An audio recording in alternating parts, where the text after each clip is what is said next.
అమావాస నాడు ఆకాశములో నిండు సందామామ కనిపిస్తదమ్మా అర్ధరాత్రి సింహ చీకట్లోన మండేటి సూర్యుడు ఉదయిస్తాడమ్మా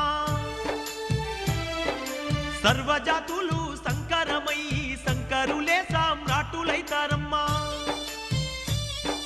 మునుముందు జరిగే వింతల్లి గనవమ్మ నేను చెప్పేవన్నీ జరిగి తీరుతాయమ్మా